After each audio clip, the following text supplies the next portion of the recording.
We're here today on Motor Yacht Mystere, 33-meter Mangusta, 109 feet.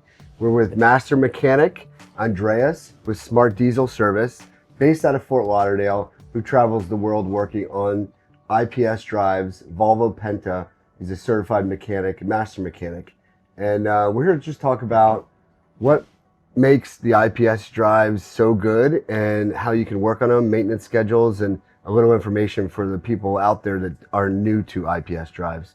So this vessel has quad IPS Volvo Penta 1,000 horsepower engines. Yes. And for the viewers, in your feeling, what are some things, some pitfalls, what are some advantages, things that you could talk to them about for an education on IPS drives? Well, first of all, my name is Andres Garmendia. I'm a mechanical engineer. Uh, I'm the owner of Smart Diesel Service. I've been working my last 20 years on this market, on the yacht industry. I've been working directly with Volvo Penta in my last 3 years with my own company. And I've been working really close with this kind of vessels and the product about IPS, which is a really, really good platform. I mean, it's a product which allows to the actual customer enjoy more the vessel. The owner can have the possibility, even if he wants to use a vessel, it's really friendly user. With a joystick, you can move a 33-meter vessel like this one with an easy way to handle using a joystick. The boat, with IPSs, 1,000 horsepower, this vessel is equipped with 4 of these engines, with 4 IPSs, which allow them to handle and have a nice cruising in the ocean, enjoying the vessel. IPS units, well, are known for being used on smaller vessels, usually up to 90, 70 foot, but they're going with quad units up to, in this case, almost 120 foot, and it's a really good product. I mean, it's really robust. These units are been proved for years, uh, starting from the beginning in 2006 when they developed the first IPS. Of course, first units always has some problems. The units having quality issues, not design, I will say. I will say more about selection of materials and the time when they're developing the units. And all of those problems were probably fixed in the next 5 years, working on the research and development inside Volvo Penta. And on the time when the units were finding all these situations, uh, they were upgrading the newer version of the IPSs. These So you say IPS, some of the hesitation in the beginning was probably from some of the errors and things they did at first, but as they got more reliable and went into further development and research and actually testing them on the waters, it just becomes a better product every year. yes, because one of the things about Volvo Penta is they have a lot of dealerships around the world. Mm-hmm. Wherever you go, you will probably find a Volvo Penta shop. We can take care of the units. Right. And you can also hack into that digitally from anywhere in the world to try and solve a problem or come up with an alarm or see what's actually happening with the unit Yes. while even not being on board. Yes, there are new systems on the Volvo Penta side now. They are selling this product now. It's online already. People can purchase, customers can get these units for the vessels, which it will send telematics to Volvo Penta factory, which allow to, even in a remote situation, you have an issue and you probably can contact your local dealer, and that local dealer could probably go online through the Volvo Penta network, and they can log in and figure out what's happening with your vessel. If it is an easy fix or something simple, probably they can direct you by the phone what to do, and you probably come back safe to port, and then a dealer can attend whatever is happening. That's great. So yeah, I think one of the things we talked about too was just for the engine room as far as space, and then the fit and the maintenance, the maneuverability of these, the shallow draft that they have. Like this boat has a 6.2 foot draft. Can you tell me a little bit about the overall maintenance and what people should look at, and also what is it about pods that make them so great? Okay. When people think about the pod, things like an additional component which other boats doesn't have. IPS stands by a unit which is a transmission. Like any other vessel has a shaft which moves the vessel, that shaft is attached to a transmission. That transmission also has a service and you need to attach to it. You need to attend to the oil changes on the transmission. On the IPSs, you need to do the same. The range on the hourly service for the IPS is the same range as the hourly for the actual regular transmission. So all hours wise is pretty much the same. Okay. It won't change. We're talking about service schedule of 400 hours. And it's the same for a CF transmission to this transmission, pretty much the same. It has an oil filter, as a regular transmission is the same, has an oil filter. Okay. What happened with the IPS unit is it requires qualified personnel in order to service those. Doesn't mean a regular transmission don't need a qualified person to work on it, but the IPS unit is a unit which handles different components together. It uses the steering, so the pod and the part who is underneath the water, it can turn 30 degrees to one side, it turns 30 degrees to another side, and which allow to the boat steer and use the joystick. Also, it has integrated the exhaust system of the engine. So all the exhaust of the engine come out of there, which allows to the system be really silent. You won't hear the noise of the engine coming out. It allows to the engine feels really smooth on the operation. You won't have that echo on the back with the exhaust coming out, which sometimes is annoying in cruising. Sure. IPS allowed to be really quiet and nice in the time when it's operating. Also, it has the capability for the shifting, going forward and reverse, and which I believe is the most important point about the IPS is about how fuel efficient the system is.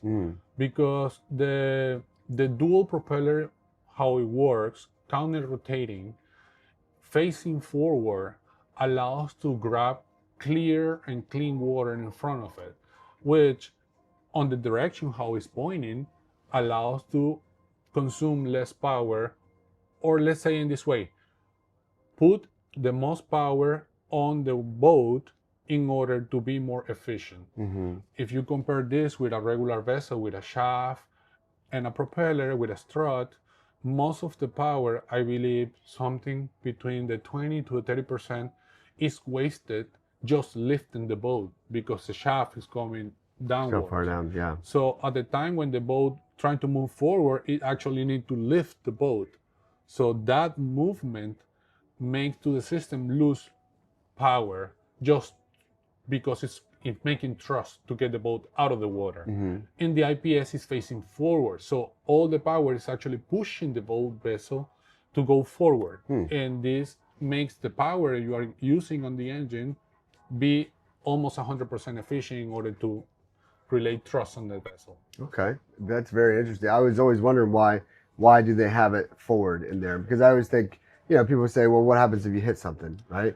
You can hit something on any boat, but what's the protection there? What does that look like? That, I believe, will be the downsides about it, because being facing forward is more prone to, if something comes, it will hit it. Right. It will cause damage.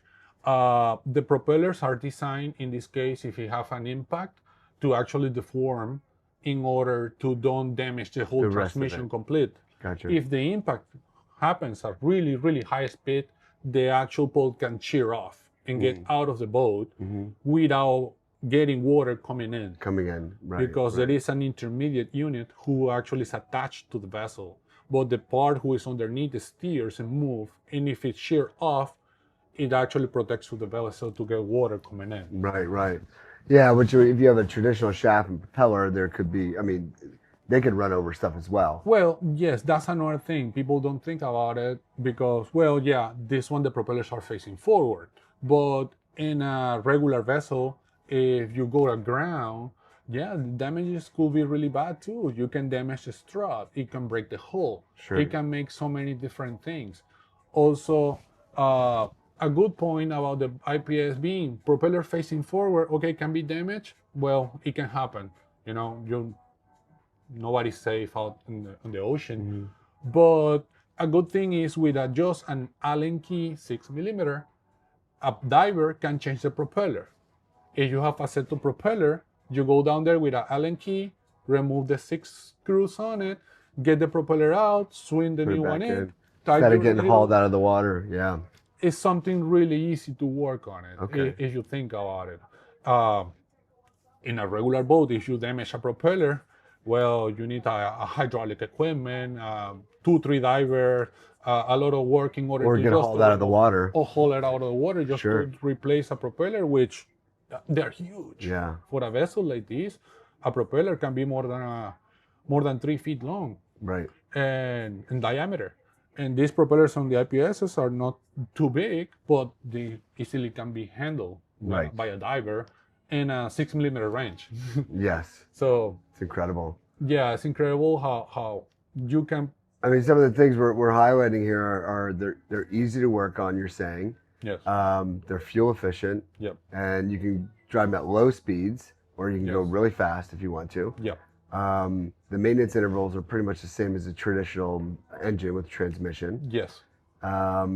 Shallow draft. Yes. You'd be able to log into the program anywhere in the world to be able to try and diagnose any issues. Yes. And then you provide, long-term warranties as well. Yes.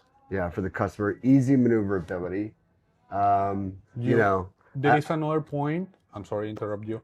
Another good point about the Volvo Penta product is Volvo Penta manage in a vessel like this the whole system, since the display, joystick, control levers, the key panels, all the electronics going down to the engines. They control the transmissions. It controls the exhaust systems. It handles the active corrosion protection for the anodes on the pods on the outside. Everything can be handled by only one company. If you compare with another boat vessel similar size, different engines, you sometimes need to rely between 5 to 6 different contractors just to put your propulsion system up and running. Right. And Volvo Penta provide the whole thing completely for a vessel. So being a boat manufacturer is easier, like a contact Volvo Penta, I need this package, and only one company can do the whole thing completely. So at the time where the boat owner has an issue, exhaust system, he just need to call Volvo Penta. It has a steering issue, Volvo Penta. It has a display getting bad, Volvo Penta. He just need to contact only one company at a time to fix a problem on the running gear or the engine propulsion system, which saves a lot of time and saves a lot of hassle with the customer trying to find someone to fix the problem. Right. Which is really good having only one company doing all the work. Andreas, can you tell me a little bit about the engine models for Volvo Penta? Like sometimes you see 1350 and it's actually 1,000 horsepower. Can you tell us a little bit about that? Yes. Volvo Penta uses a nameplate on the IPS platform with a larger number than supposed to be the horsepower for the engine. And they do this is to have a compare point with a competitor brand engine on the market. What's happening with the Volvo Penta IPS system, the system is so efficient, which it don't need to have a larger engine in order to have a good performance compared with a larger engine we're using a shaft and a regular transmission. I was mentioning about, in this case, these engines are on a platform IPS 1350, which uses a 1,000 horsepower engine. This engine can be compared, let's say, to an engine with 1,400 horsepower. At the end, if you compare these two packages, it's going to perform as the same using a small engine, just because the IPS allow them to take a full efficiency of the whole amount of horsepower, making thrust on the engine, to making the boat go faster using a small package, compared with a larger vessel, a larger engine, we're using a shaft and a transmission. Very interesting. So in IPS, Volvo Penta, it uses a different range. It has a 1350. We uses a 1,000 horsepower engine. There is a 1,200, which is the same 1,000 horsepower engine, but derated to 900. Okay. And there is the other one, which is the IPS 1000, which uses the 800 horsepower engine, which is the same D13. engine as a base model. It's just steel rated. Then you have the IPS 950, which is the D11 engine, which is as an engine, it uses only 725 horsepower. So the name is just to compare with a similar propulsion package in another brand. But the engines are having less horsepower than supposed to. Right. But it's because they are so efficient, they can be matched with a larger engine on the same size. I got you. That's So great. having these packages so small and vessels like this for boat owners is really important to, at the time when you purchase a vessel, you want to invest in a place when you can actually enjoy the boat. You have more room, you have stateroom larger, you have more enjoyable places in the vessel. IPS provide that because the package unit is so compact, which don't need much space on the engine room, which in my case, I suffered that as a mechanic on the field, but an owner can have a larger staterooms, can put a pool on the back, they can put a garage, they can put so many things on the vessel, having that space available, which in a conventional boat, you cannot have that. Right. That's a great thing to point out. I mean, they're quiet, they're easy to maintain, they're fuel efficient, and then go fast if you want to. Yes. Saves tons of space, gives more room for the owners of the vessel. Yes, and another good point, and I believe will be really big if you use the vessel a lot, is how fuel efficient is the engine. These engines are really fuel efficient. Compared with anyone in the market, it can save a lot of fuel. As I mentioned before, if you compare a 1350 package with a 14 horsepower engine, we are talking about that engine actually need to eat the right amount of fuel to produce 1,400 horsepower, Right. which is a lot of fuel. But this engine, having that propulsion system, the IPS system, it won't need to eat so much fuel because it's a smaller package. Right. So the difference, the fuel this one burns compared with the other one is a lot. Yes. Yes. And if you are a customer who use the vessel a lot to travel, it translates in a lot of savings on your money about the fuel you are not burning. Right. Yeah, we actually have a fuel chart on board that we're going to show. Okay. Just to see what you're talking about, different RPMs and the ranges and everything like that. Yes. It's a great thing to point out. Yes, it's a good thing when you can use the vessel and start knowing how much fuel you burn. Sometimes you will see a good sweet point when you are going a good speed, burning less fuel, and allow you to increase your range. Yes. And have more enjoying your vessel without stopping for refueling and spending more in fuel. Yes. We're on board Motor Yacht Mystere with Captain Romero. We're trying to get a sense of what the fuel efficiency on board is with these quad IPS drives, both at cruising speed and at low speed. So Captain Romero, can you give us a little insight on what the actual speed is and the cruising and the range? Absolutely. At 1200 RPM, we can do 10 knots, 10 and a half knots. And we burn about 28 gallons an hour. And our range is about 2,500 nautical miles. Then if you want to step up a little bit and do 1800 RPM, your speed will be 15 knots and your burn 93 gallons an hour. And your range will be 1,100 nautical miles. Then the cruising speed is 2200 RPM. We go 20 knots, 21 knots, and you burn 156 gallons an hour, and your range is 350 nautical miles. And if you want to go full speed, which is 2300 RPM, you will do 25 knots, 26 knots. Gallons per hour will be 204, and you reach 260 nautical miles. Excellent. Thank you very much. Appreciate that. Very welcome. My pleasure. Can you tell me a little bit about what's new, what's coming out with Volvo Penta, some things to look out for? Yes, Volvo Penta now is been using already, is available for owners, even to existing boat with joystick system and DPS antenna. which stands for Dynamic Positioning System. With the Dynamic Positioning System, Volvo Penta allows to, in a vessel, put the boat stand still in the position where it was activated. Meaning of this is we'll keep in the same heading, in the same position, without moving probably a feet sideways. It's really precise. Like if you're waiting for a bridge to go through the ICW, you're waiting to put your lines and fenders out. Yes, it will allow you to wait for customer goals on board, you're waiting for refuel on the gas station, you're waiting for a bridge. Let's say you are having just a moment on the ocean and you don't want to anchor, and you're not having a dinner, a moment, it will stand still in the position. But what Volvo Penta came out of now, it's been used in the last 2 years, they call it assisted docking. Assisted docking, it will go together, the dynamic positioning system with the joystick. Meaning of this is, on the past, you were docking your boat using the joystick. And you move the handle, and the boat will steer and move in the position what you want. But what happened? The boat can still moving because the inertia of the vessel.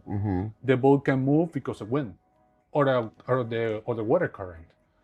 With assisted docking, it allows, in the moment when you release the handle, because the DPS, it will put the boat in the same position all the time. So if you move sideways 2 feet, it will stay those 2 feet on the side. Okay. If you want to turn, it will turn until you stop turning, and it will keep that position on the moment. So at the time you're docking, you are not being worried about the boat's going to drift apart, it's going to move out of the line.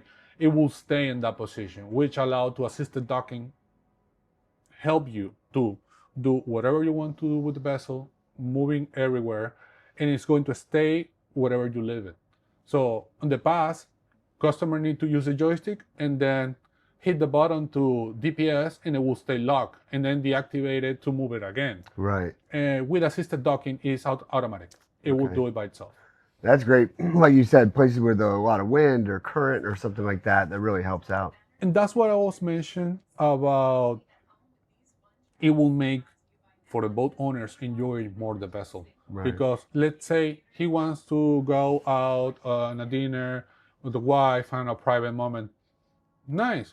You don't need a captain. You don't need someone handling lines. You probably use it with assisted docking. You can move your boat, put close enough, grab a line, then move the boat to another position, put the other line. It will help you a lot. And how the system is so easy and intuitive to work on, it will make easier handling the boat without any problem. So excellent. It's a really, really good feature now. I've been testing it. I've been using it in different boats, and it handles amazing. It's really, really good. Beautiful. Thank you for mentioning that. That's great. So if you could tell me when there's a major fix, and I'm sure you've been a part of that before, how quickly can that be repaired and the vessel get back in service? Well, in a larger vessel like this one, an IPS 30, I've been in situations when in less than a week I can get it completely up and running again. Okay. I mean, from the moment when I receive the call from the customer and we get the boat out of the water, probably next day I'm getting the pod out of the vessel, and probably 3 to 4 days I can rebuild the whole transmission, and then having in less than a week inside the boat again, ready to go. Those are really, really easy way to fix a boat with an IPS. People don't realize that they have not the experience on it, or sometimes they are not in the right hands to work on it.